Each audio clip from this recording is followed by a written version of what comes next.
Hello students, now we start with the power sharing again. अभी तक हमने देखा था पावर शेयरिंग की डेफिनेशन, 2 कंट्रीज़ की स्टोरीज हमने देख ली।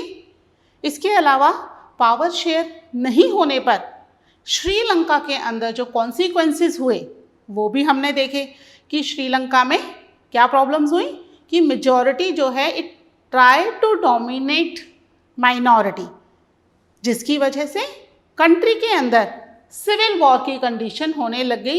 इवन कंट्री जो है वो 2 पार्ट्स में डिवाइड होने की कंडीशन में आ गई। ठीक है, यानी पावर शेयरिंग इज नेसेसरी। अगर पावर शेयरिंग नहीं होती तो प्रॉब्लम्स क्रिएट होती हैं कंट्री में, इसलिए ज़रूरी है कि पावर शेयरिंग हो। तो पावर शेयरिंग कैसे हो, इसके लिए हमने बेल्जियम का एग्जाम्पल पढ़ना है अभी। ठीक है, तो हमने 2 स्टोरी पढ़ी थी ना, बेल्जियम और श्रीलंका। तो एक बेल्जियम की स्टोरी अभी हमारी अधूरी है। हमने वहाँ देखा था एथनिक कंपोजिशंस किस तरीके के हैं, लेकिन हमने अभी ये नहीं देखा कि वहाँ क्या तरीका अपनाया गया to find out the solution, या इन एथनिक कंपोजिशन को अकोमोडेट करने का क्या तरीका अपनाया गया। ठीक है, तो अब हम यहाँ पर देखेंगे इन एथनिक कंपोजिशन को अकोमोडेट करने का क्या तरीका अपनाया गया। ठीक है, तो शुरू करते हैं पावर शेयरिंग। पावर शेयरिंग, तो हम यहाँ पर किसके बारे में पढ़ेंगे आज? बेल्जियम के बारे में पढ़ेंगे। ठीक है, तो पहले हम बेल्जियम का देख लेते हैं, एथनिक कंपोजिशन को एक बार रिकॉल कर लेते हैं, जिससे कि हमें पता रहे कि कौन कौन सी एथनिक कंपोजिशन थी। ठीक है, तो कौन कौन सी थी यहाँ पर? फ्रेंच, डच एंड जर्मन, ये 3 एथनिक कंपोजिशन थी। ठीक है, इसके बाद फिर कंट्री में इनका क्या परसेंटेज था? फ्रेंच कितने परसेंट थे कंट्री के अंदर? It was only 40%। ठीक है, डच कितने थे? It was only 59%। German was very less, only 1%। यानी कंट्री के अंदर डच पॉपुलेशन मेजॉरिटी में है। ठीक है, फ्रेंच के कंपैरेटिवली बहुत ज़्यादा मेजॉरिटी में है डच, जर्मन्स बहुत कम है। ठीक है, फिर इसके अलावा हमने देखा था कि यहाँ की जो कैपिटल सिटी है, कौन सी कैपिटल सिटी थी? ब्रुसेल्स। ठीक है, ब्रुसेल्स में क्या था ये एथनिक कंपोजिशन? ब्रुसेल्स के अंदर ये चीज़ बिल्कुल रिवर्स हो गई, चेंज हो गई। क्या हुआ? फ्रेंच जो थे ब्रुसेल्स में थे 80%, जबकि डच देवर 20%। जर्मन ईस्ट एरिया में एक एरिया में कॉन्सेंट्रेट थे, तो यहाँ पर जर्मन एज सच ब्रुसेल्स में नहीं थे। तो यहाँ क्या हो गया? कंडीशन चेंज, रिवर्स हो गई। कंट्री के अंदर डच है मेजॉरिटी में, वहीं अगर हम कैपिटल सिटी की बात करें तो फ्रेंच है यहाँ पर मेजॉरिटी के अंदर। तो अब ये क्या करेंगे जिससे कि कंट्री में इनको अकोमोडेट होने में प्रॉब्लम ना हो? अब कंट्री के अंदर जब भी गवर्नमेंट बनेगी तो कौन सी गवर्नमेंट होगी? They also adopted democracy. ठीक है, डेमोक्रेटिक गवर्नमेंट इन्होंने अडॉप्ट किया। डेमोक्रेटिक गवर्नमेंट अडॉप्ट करने से क्या होगा? कंट्री में अब सेंट्रल गवर्नमेंट बनेगी और स्टेट गवर्नमेंट बनेगी। यू नो ना difference between central government and state government? क्या डिफरेंस है? सेंट्रल गवर्नमेंट होती है फॉर द होल कंट्री। अब अगर हम इंडिया का एग्जाम्पल लें तो इंडिया में जो सेंट्रल गवर्नमेंट है, कौन है उसका हेड? नरेंद्र मोदी। ठीक है, यानी जब नरेंद्र मोदी जी के लिए इलेक्शंस हुए तो पूरी country including all the state, ठीक है, सब ने उस इलेक्शन में पार्टिसिपेट किया। Everyone they cast their vote to choose their prime minister for the country. ठीक है, वहीं ब्रुसेल्स क्या आ गई? मान लीजिए दिल्ली है, कैपिटल सिटी है दिल्ली इंडिया की। ठीक है, ऐसे ही बेल्जियम की कैपिटल सिटी कौन सी है? ब्रुसेल्स है। ठीक है, तो यहाँ पर जब इलेक्शंस हुए तो केवल किस में होंगे? केवल ब्रुसेल्स के अंदर इलेक्शंस होंगे। ठीक है, जैसे केवल दिल्ली में इलेक्शंस हो रहे हैं, राजस्थान, आंध्र प्रदेश, गुजरात दूसरी कंट्रीज में इंक्लूडेड नहीं है, केवल दिल्ली की पॉपुलेशन ही इसके अंदर इंक्लूड होगी। ठीक है, तो अब यहाँ पर जब भी इलेक्शंस होंगे तो किसका परसेंटेज ज़्यादा रहेगा? फ्रेंच का परसेंटेज ज़्यादा रहेगा। ठीक है, तो अब यहाँ पर कॉन्फ्लिक्टिंग कंडीशन, कॉन्फ्लिक्टिंग सिचुएशन पैदा हो गई, जिसको अकोमोडेट करने के लिए दे फॉर्म्ड अ कॉन्स्टिट्यूशन। इसमें इस कॉन्फ्लिक्ट की वजह से बिटवीन 1950 टू 1960 आपस में काफ़ी कॉन्फ्लिक्ट हुआ, टेंशन क्रिएट होनी शुरू हो गई थी। ठीक है, तो अब इसमें उन्होंने अपना एक कॉन्स्टिट्यूशन फॉर्म किया। कॉन्स्टिट्यूशन के अंदर कई बार उन्हें चेंजेस करने पड़े। कॉन्स्टिट्यूशन में चेंजेस को क्या कहते हैं हम? अमेंडमेंट। ओके, तो यहाँ पर उन्हें कई बार अमेंडमेंट करने पड़े, लगभग 4 टाइम्स दे हैड अमेंडेड। और फाइनल क्या निकला कि जब भी कंट्री के अंदर सेंट्रल गवर्नमेंट बनेगी या स्टेट गवर्नमेंट बनेगी, कोई से भी गवर्नमेंट बने, चाहे सेंट्रल गवर्नमेंट बने या स्टेट गवर्नमेंट बने, दोनों ही कम्युनिटी का रिप्रेजेंटेशन इक्वल रहेगा, बराबर बराबर रहेगा। जर्मन तो वेरी लेस है पॉपुलेशन में, तो ऐसे इनका कोई रिप्रेजेंटेशन नहीं होगा, लेकिन इन दोनों का क्या रहेगा? बिल्कुल बराबर बराबर, यानी 50% फ्रेंच रहेंगे और 50% डच रहेंगे। अब ये गवर्नमेंट चाहे तो पूरी कंट्री के अंदर बने जहां डच का परसेंटेज ज़्यादा है, चाहे स्टेट के अंदर बने जहां पर फ्रेंच का परसेंटेज ज़्यादा है। तो क्या इसका मतलब जर्मन्स को डोमिनेट करेंगे दोनों मिलके? यही मतलब हुआ? इनको तो कुछ मिल ही नहीं रहा, तो इसका मतलब जर्मन क्या होंगे? डोमिनेट होंगे? नो। जब ये अकोमोडेट कर रहे हैं तो every community will be accommodated. ठीक है, कैसे होगी सारी कम्युनिटी अकोमोडेट? इसके लिए इन्होंने एक और नई गवर्नमेंट की फॉर्मेशन की। कौन सी गवर्नमेंट थी? That was community government. कौन सी गवर्नमेंट थी? Community government. अब ये कम्युनिटी गवर्नमेंट क्या होती है? It's a new type of government for you. अभी तक हमने कम्युनिटी गवर्नमेंट जैसी कोई गवर्नमेंट पढ़ी नहीं है, है ना? तो कम्युनिटी गवर्नमेंट क्या होगी? इसमें हर एक कम्युनिटी अपने लिए अलग गवर्नमेंट बनाएगी। ठीक है, यानी फ्रेंच ने अपनी एक कम्युनिटी गवर्नमेंट बनाई जिसमें सारे मेंबर्स कौन है? ओनली फ्रेंच, जो किसके लिए काम करेंगे? For the development of French only, French language, French culture, ठीक है, फ्रेंच ट्रेडिशन, इस पर ही काम करेंगे। डच बनाएंगे अपनी एक कम्युनिटी गवर्नमेंट जिसमें केवल डच का बेटरमेंट होगा, डच के लिए काम होगा। इसी तरीके से Germans they also formed one community government, जिससे कि जर्मन का डोमिनेशन ना हो, बल्कि ये भी क्या कर सकें? अपना बेटरमेंट कर सकें, अपनी लैंग्वेज, कल्चर, ट्रेडिशन इसको प्रिजर्व करके रख सकें। तो इसके लिए दे फॉर्म्ड वन कम्युनिटी गवर्नमेंट। ठीक है, तो यहाँ पर हर एक कम्युनिटी अपनी अपनी कम्युनिटी गवर्नमेंट बनाएगी, जिससे क्या होगा? कंट्री के अंदर प्रॉपर सेटलमेंट हो जाएगा हर एक कम्युनिटी का। इस चीज़ को क्या कहा जाता है? जब सभी कम्युनिटीज़ को बराबर बराबर रिप्रेजेंटेशन दे दिया गया, या हर कम्युनिटी को प्रॉपर रिप्रेजेंटेशन देने के बाद उसको कंट्री में अकोमोडेट कर लिया गया, एवरीवन इज सेटिस्फाइड। यहाँ पर कोई परेशान है? किसी का डोमिनेशन हो रहा है? नहीं हो रहा।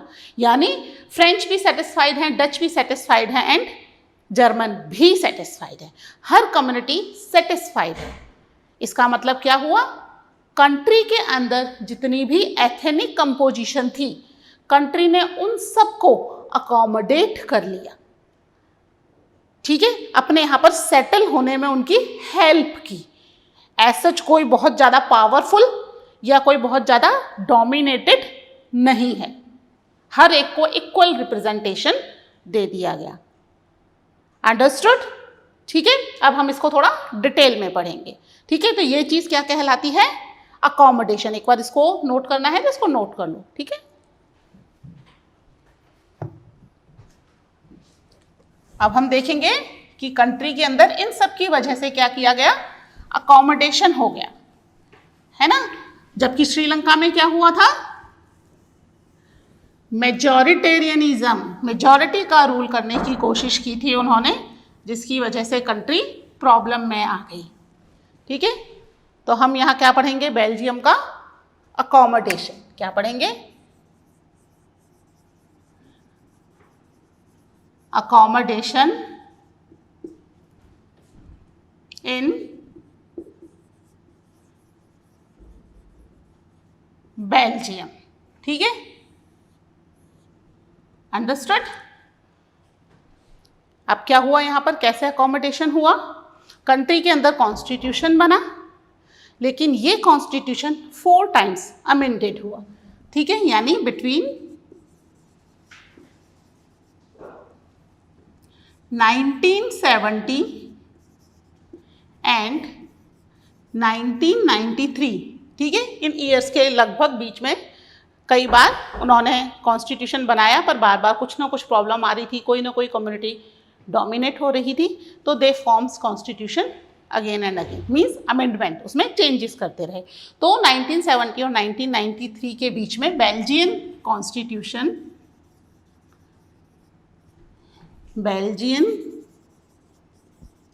कॉन्स्टिट्यूशन अमेंडेड, कितनी बार बताया मैंने?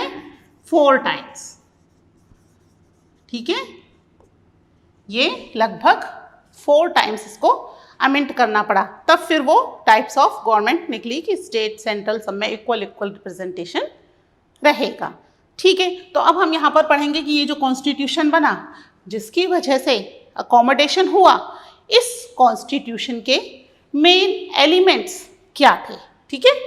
तो the elements of Belgian constitution,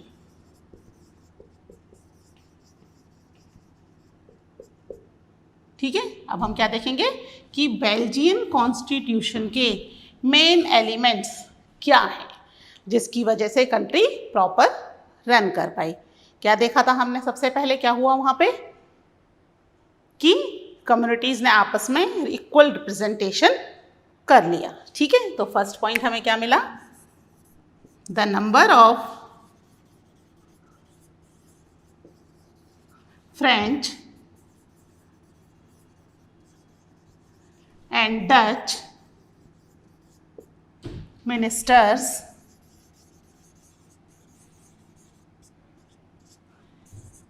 shall be equal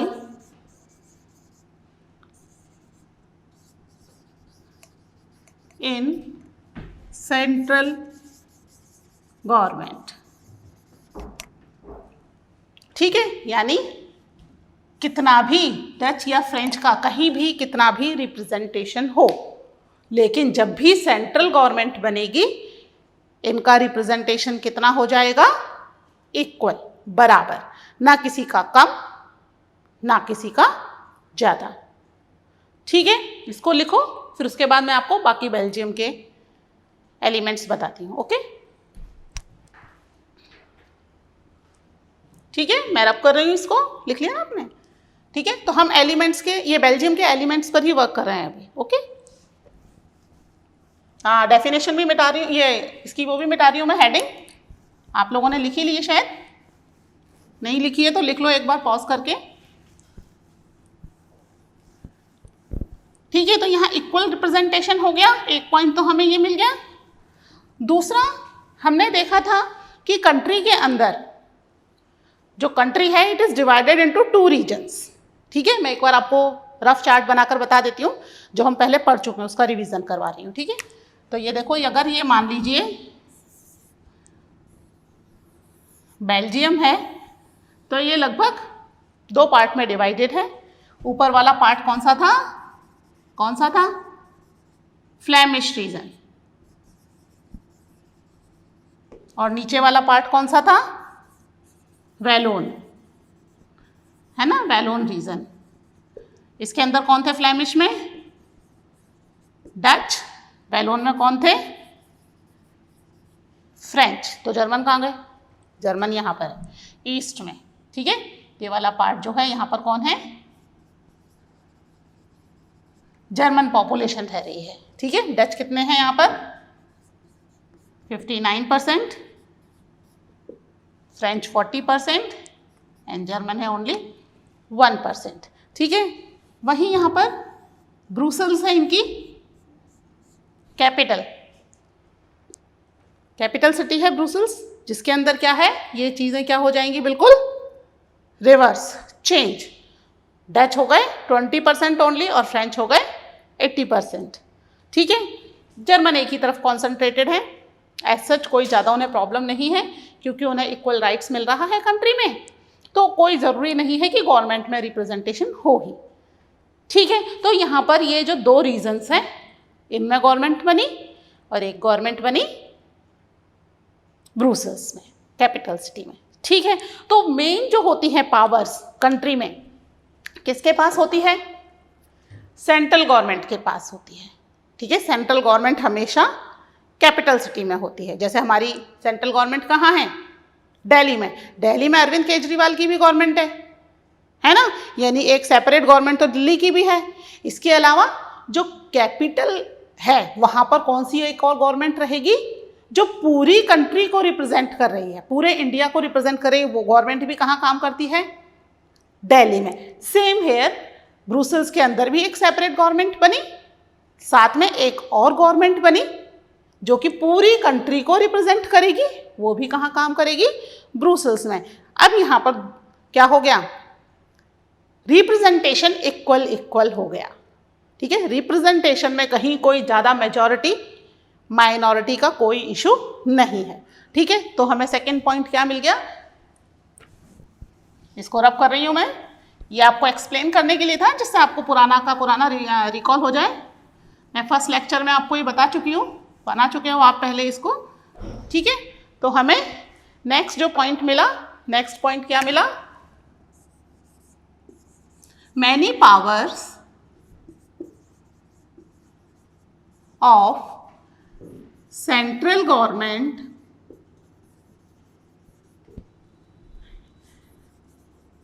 have been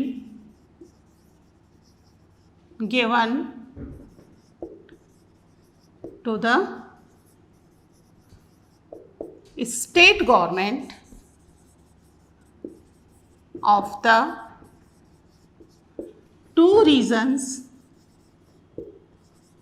of the country। कौन से टू रीजन्स? कौन से टू रीजन्स? फ्लेमिश, वैलोन। ठीक है, तो बहुत सारी पावर्स सेंट्रल गवर्नमेंट ने अपनी किसको दे दी? स्टेट गवर्नमेंट को दे दी, जिससे कि ये स्टेट गवर्नमेंट अपने उन दो रीजन्स में, कंट्री के दो रीजन है ना, फ्लेमिश एंड वैलोन, यहाँ पर प्रॉपरली वर्क कर सके, उसको किसी भी तरह की कोई प्रॉब्लम ना हो। इसका ये मतलब बिल्कुल नहीं है कि स्टेट गवर्नमेंट सेंट्रल गवर्नमेंट की सबऑर्डिनेट होगी, ये नहीं होगा। स्टेट गवर्नमेंट अपना इंडिविजुअली काम करेगी।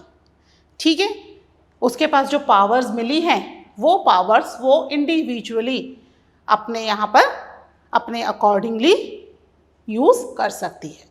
उसको इसके लिए सेंट्रल गवर्नमेंट में कोई डिपेंडेंसी नहीं है कि भाई उसे सेंट्रल गवर्नमेंट से पूछना है, परमिशन लेनी है। नो, जो पावर्स मिल गई वो सारी पावर्स स्टेट गवर्नमेंट इजीली अपने इन टू रीजन्स के अंदर अप्लाई कर सकती है, उसके अकॉर्डिंगली रूल कर सकती है।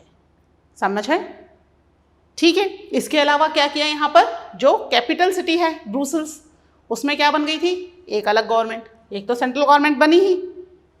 ठीक है, इसके अलावा एक और सेपरेट गवर्नमेंट ब्रुसेल्स में बनी। ठीक है, तो Brussels has a separate government in which, ठीक है, क्या होगा यहाँ पर? In which both the community, उनको भी इक्वल पावर मिलेगी। In which both communities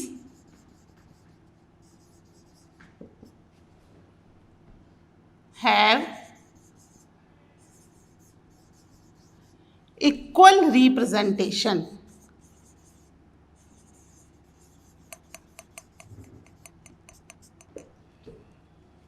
ठीक है, ब्रुसेल्स में एक सेपरेट गवर्नमेंट बन गई जहां पर बोथ कम्युनिटी, कौन कौन सी कम्युनिटी हैं?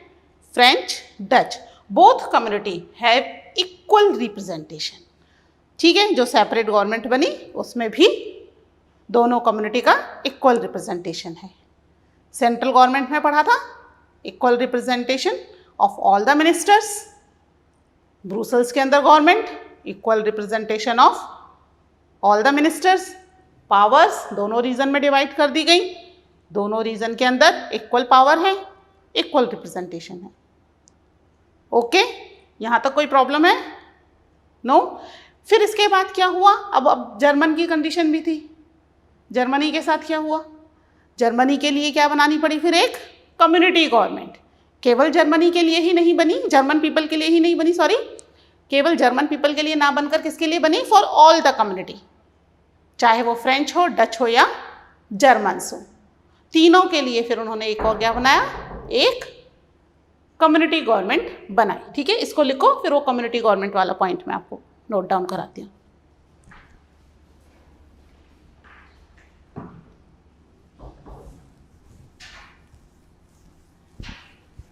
ठीक है, तो अब यहाँ पर एक कम्युनिटी गवर्नमेंट बनी। ये कम्युनिटी गवर्नमेंट क्या कर रही है? कंट्री के अंदर तीनों ही कम्युनिटीज़ को अकोमोडेट होने में हेल्प कर रही है, जिससे कि उनकी लैंग्वेज, उनका कल्चर, उनका ट्रेडिशन कहीं डोमिनेट ना हो, उसको वो प्रिजर्व करके रख सकें। ठीक है, तो क्या एक हमें और पॉइंट मिला इसका, fourth point?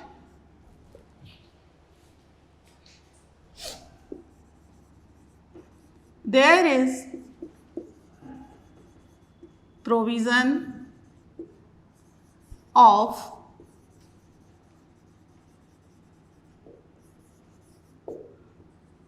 Community government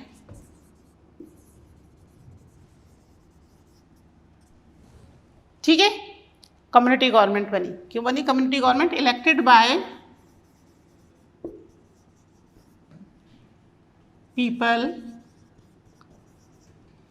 people of belonging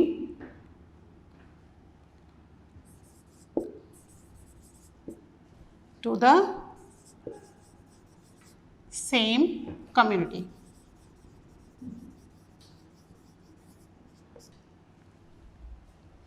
ठीक है, तो यहाँ पर एक कम्युनिटी गवर्नमेंट बन रही है, जिससे कि जो पीपल हैं जो अपनी सेम कम्युनिटी को बिलोंग कर रहे हैं, वो यहाँ पर अपनी अपनी कम्युनिटी गवर्नमेंट बनाएंगे। क्यों बनाएंगे? जिससे वो अपना कल्चर, ट्रेडिशन प्रिजर्व करके रख सकें। अगर यहाँ पर किसी को कोई प्रॉब्लम होगी तो ये कम्युनिटी गवर्नमेंट उसके रिगार्डिंग गवर्नमेंट में अपना मत रखेगी, अपना पॉइंट ऑफ व्यू रखेगी कि भाई हमें ये प्रॉब्लम है, we need this kind of right. ठीक है, तो अब यहाँ पर कम्युनिटी गवर्नमेंट से क्या हुआ? जो थर्ड कम्युनिटी थी जर्मन, वो भी पूरी तरीके से सेटिस्फाइड हो गई और कंट्री के अंदर इजीली अकोमोडेट हो गई। ओके, तो यहाँ पर community government was also a important factor to accommodate the Belgian people. अगर कम्युनिटी गवर्नमेंट नहीं होती तो शायद जर्मन स्पीकिंग पीपल को लगता कि हमारे लिए तो कोई भी राइट इस कंट्री में नहीं है, तो हो सकता है कि वो कंट्री के अंदर टेंशन क्रिएट करते। लेकिन कम्युनिटी गवर्नमेंट बना करके यहाँ पर क्या कर दिया गया? जो जर्मन स्पीकिंग पीपल थे उन्हें भी सेटिस्फाइड कर दिया गया, उन्हें भी बता दिया गया कि भाई you are also part of the community, आप इजीली कंट्री के अंदर रहिए और आप अपनी कम्युनिटी गवर्नमेंट बना के अपना कल्चर, अपना ट्रेडिशन, अपनी लैंग्वेज इसको प्रिजर्व कीजिए और अपने जितने भी कम्युनिटी के मेंबर हैं उनके साथ इसको शेयर कीजिए। ठीक है, तो ये क्या किया इन्होंने, बेल्जियम के लोगों ने? दे शेयर द पावर। ठीक है, यही तो हम पढ़ रहे हैं ना, उन्होंने पावर शेयर कर दी। ना केवल दो कम्युनिटी बल्कि जितने भी लोग हैं कम्युनिटी, अलग अलग कम्युनिटी के कंट्री के अंदर, उन सब के साथ पावर शेयर कर दी, जिससे कि किसी भी कम्युनिटी को कोई प्रॉब्लम ना हो। जिसका नतीजा क्या हुआ कि कंट्री में बहुत ही पीसफुली लोग अकोमोडेट हो गए, बहुत ही अच्छे से काम शुरू हो गया, डेवलपमेंट फास्ट हो गया। Every community try to contribute in the development of the country. ऐसा नहीं कर रही थी कि टेंशन क्रिएट करे, प्रॉब्लम्स क्रिएट करे, कंट्री में कुछ ना कुछ गड़बड़ करती रहे, है ना, वॉर करने की कोशिश करे।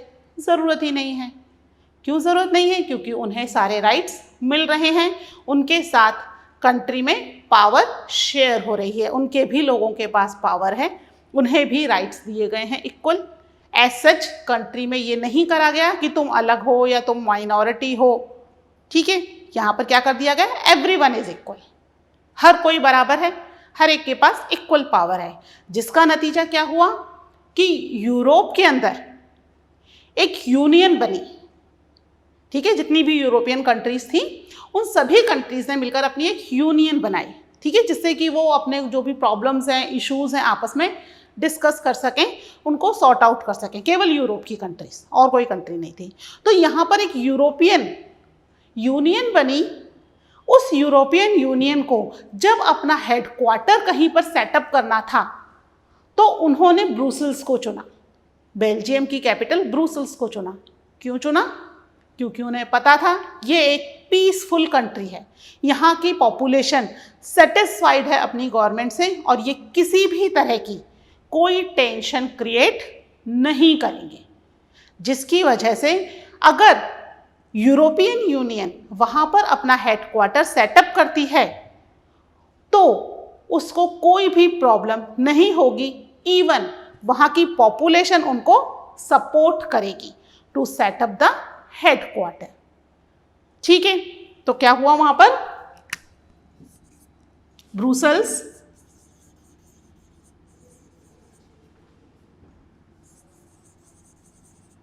chosen as the headquarter of the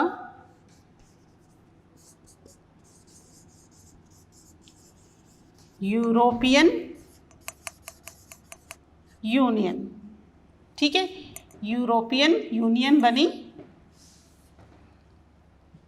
और सॉरी ब्रुसेल्स वॉज आ जाएगा यहाँ पे, ब्रुसेल्स वॉज, ठीक है। Brussels was chosen as the headquarter of the European union, ठीक है। क्यों चूज कर लिया गया?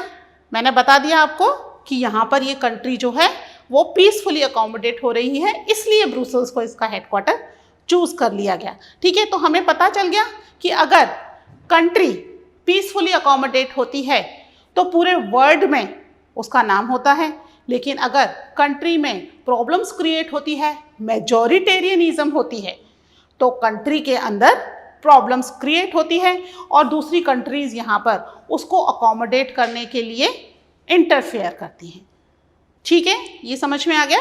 अब हम आगे पढ़ेंगे कि पावर शेयरिंग हो तो रही है, but why is this desirable, जरूरी क्यों है? अब हम वो नेक्स्ट लेक्चर में पढ़ेंगे। तब तक के लिए बाय।